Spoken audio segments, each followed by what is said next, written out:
Saudara dan saudari yang terkasih dalam Kristus, kita berjumpa dalam acara Mendekat Kasih Tuhan, bersumber pada 1001 renungan inspiratif karya Romo Frans Sales SCY dan sebagai renungan singkat bagi saudara dan saudari yang sedang menderita sakit, baik yang dirawat di rumah sakit maupun di rumah sendiri, dirawat bersama dengan keluarga.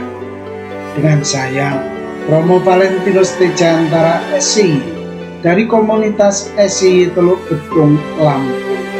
Pada hari ini kita ingin merenungkan tema Surga itu belas kasihan Tuhan. Ada seorang kaya yang bermimpi bahwa dia mati dan masuk surga. Tuhan mendampingi dia melewati jalan yang lurus, terang, dan nyaman. Sepanjang jalan dia melihat betapa megah setiap rumah yang disediakan bagi orang yang masuk surga. Orang kaya itu melihat sebuah rumah dan bertanya, "Tuhan, siapa yang tinggal di dalam rumah itu?" Tuhan menjawab, "Itu rumah peristirahatan terakhir, tempat tinggal pembantu Anda." Masih ingat kan? Dia meninggal 3 tahun yang lalu. Orang kaya itu tersenyum. Dalam hatinya ia berkata, "Kalau pembantu saya saja memiliki tempat peristirahatan terakhir semegah itu, apalagi saya. Pasti rumahku akan jauh lebih indah dan megah." Setelah itu, sampailah mereka di suatu jalan yang sempit, becek, dan jorok. Di samping kiri kanan jalan itu ada rumah-rumah yang terbuat dari kardus-kardus usang. Orang kaya itu ingin segera meninggalkan tempat itu ketika Tuhan berkata, "Anda akan tinggal di gubuk di ujung jalan itu." Dengan spontan orang kaya itu berteriak, "Aku akan tinggal di gubuk sejelek ini?" Dengan sabar Tuhan menjawab, "Inilah yang terbaik untuk Anda. Anda harus ingat bahwa rumah ini dibangun dengan bahan-bahan yang telah Anda kirim sendiri saat Anda masih berada di dunia." Saudara dan saudari yang dikasihi Tuhan, kisah tragis seorang kaya.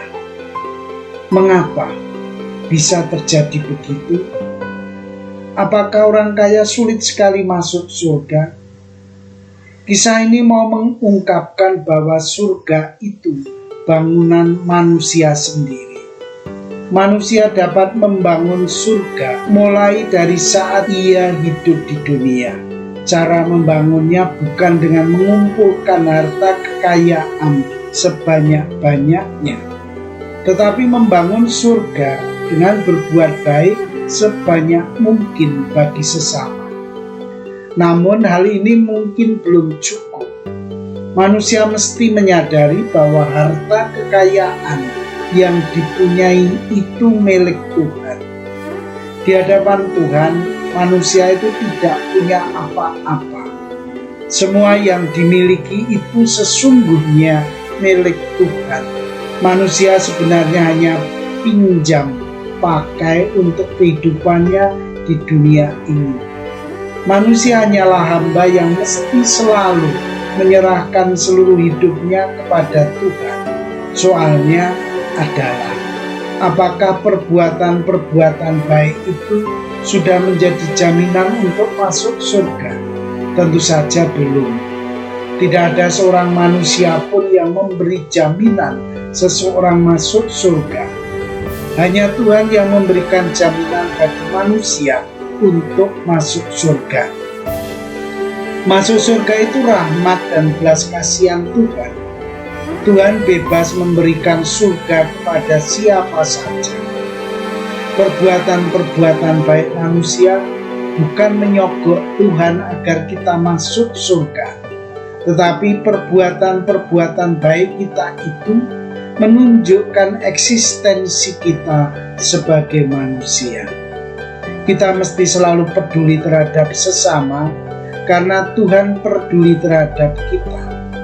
Kepedulian itu ditunjuk dengan melakukan hal-hal yang baik bagi Tuhan dan sesama. Sebagai orang beriman, kita yakin bahwa Tuhan senantiasa memberikan rahmat-Nya yang terbaik bagi kita. Karena itu, mari kita berusaha untuk senantiasa memberikan yang terbaik kepada sesama kita. Dengan cara ini kita mulai membangun surga. Saudara dan saudari yang terkasih, marilah mengakhiri renungan singkat kita dengan menyatukan iman, harapan, dan kasih kita kepada Tuhan. Akhirnya, berkat dan doaku selalu menyertai Anda yang sedang sakit. Semoga Tuhan memberi kesembuhan, kekuatan, dan ketabahan dalam memanggul salib hidup ini dan diberi semangat serta kesegaran. Doa dan berkatku selalu menyertai Anda. Sampai bertemu dalam renungan selanjutnya.